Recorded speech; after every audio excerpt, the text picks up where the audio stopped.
But I can't save money. Nah, I can't do it. Nope, nope, nope. Totally impossible. I don't make enough money to save. Blah, blah, blah, blah, blah, blah, and blah, blah, blah. Let's get right into it. I'm not even going to play an intro. Good morning. This is Jan from New York City. I love helping people keep some more of their own hard earned money. Could that be you?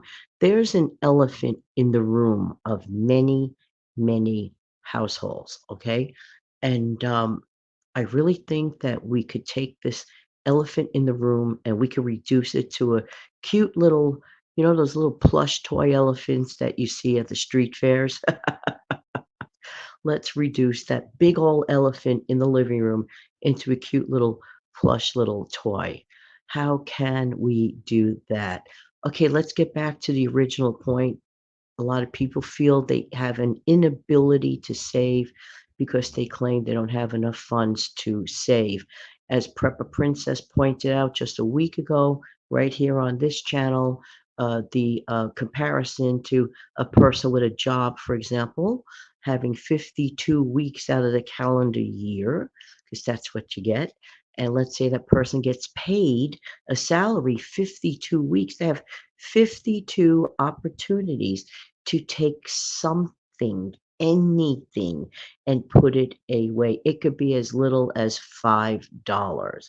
Put it away, put it away, put it away. And at the end of the 52 weeks, there's something which sure beats nothing. But here's the real problem, okay? People get into a vicious cycle because they're living with an elephant in the room called debt. And month in and month out, people are trying to pay down their debt, and usually it's credit card debt. And as time goes by, need not I remind of the interest that accrues if making only minimum payments only. But if that keeps you going for a month or two, I get that. But it's not a good thing to have that going on and on and on for a prolonged period of time, because what's happening is that interest is literally like throwing money into the garbage can, which also prevents one from saving. So, what can we do in the first place? I always say this: an ounce of prevention. Let me compare it in a different way, okay? As you know, I went through this laryngitis bout recently, and when you're a content creator that relies solely on their voice for content, um, without your voice, there's no content. Or there's a scratchy old record in the background type thing.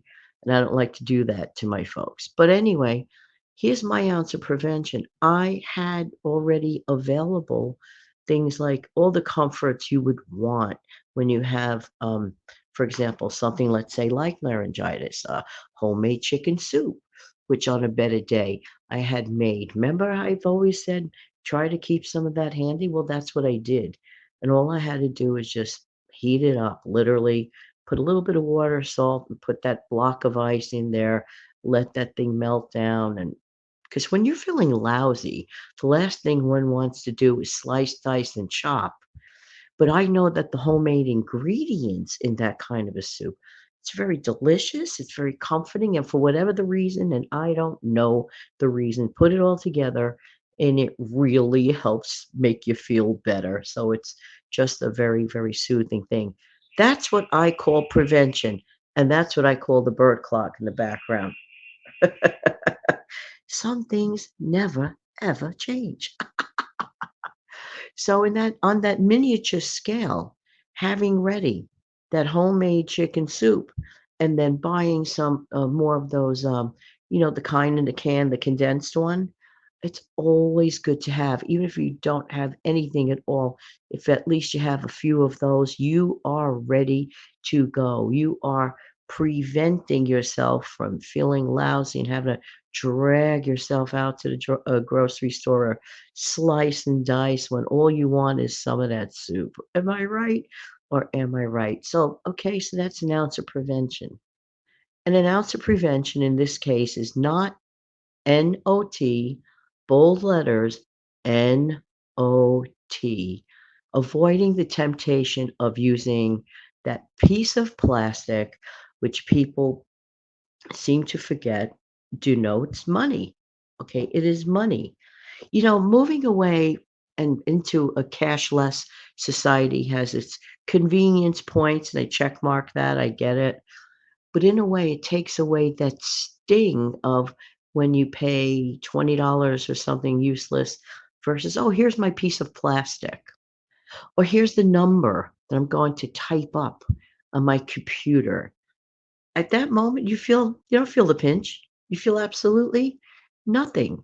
And then we get to, feel nothing again with other purchases and then get to feel other things again. I'm not saying don't shop, of course shop. Live within your means. Live within your means. Live below your means. Below your means is very, very important living. Know your numbers. I know it gets boring. It almost sounds like a broken record. But believe it or not, now you might have heard it 6,000 times, but somebody turning on my station, listen to me, my channel for the first time may not have heard it presented in the way that my channel does. Everybody should pay attention. "Oh, I don't have to budget." I disagree. I think everybody has to budget. Okay, a budget is a roadmap. It's looking at.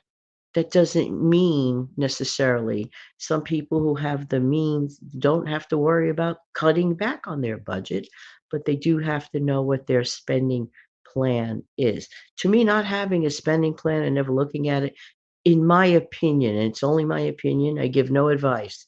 Anyone that says thank you for your advice, I do not give advice. I do not give advice. I said it 10,000 times. I'm giving you my strong opinion or my thoughts. Just saying, just saying. Opinion, opinion, opinion. In my opinion, it is crucial to know your numbers.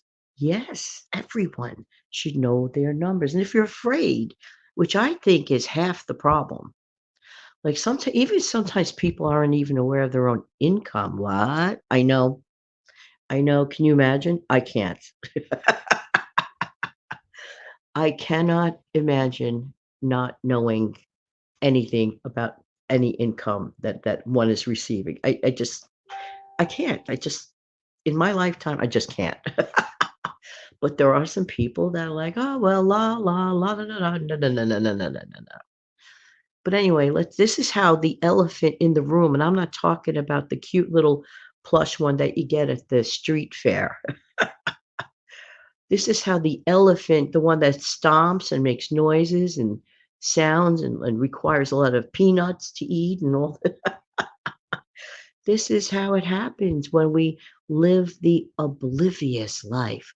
"Ah, that's for somebody else to figure out. Ah, I don't have time for it." Then one day, they're, like, noticing that their credit limit's gone, uh, and to just to live that way is not good. And I'm gonna say it again, okay? Your credit card loan, because that's what it is, a short-term loan, is not your money. Let me repeat it because I could be boring. In this case, I don't care. I will be boring and say it again. Your credit card loan, which is just that, a short-term loan, okay, is not your money. It is the bank's money. It is the lender's money. No, no, no, no, no. It is not your emergency fund. Now, that piece of plastic may be the conveyance of the vehicle to move the money to at the moment, but your money, the one that you have and have saved for, that's what pays it off. Ta-da!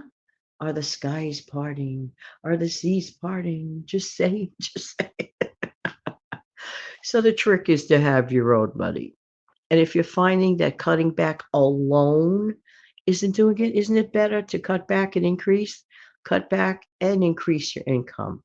Cut back and increase your income. And always, always, always want to and desire to, keeping that cute little gray plush elephant in the room as a cute little decoration that it was meant to be. I truly hope that I helped one person out there listening. Have an amazing, fantastic day. Take good care of yourself and your family.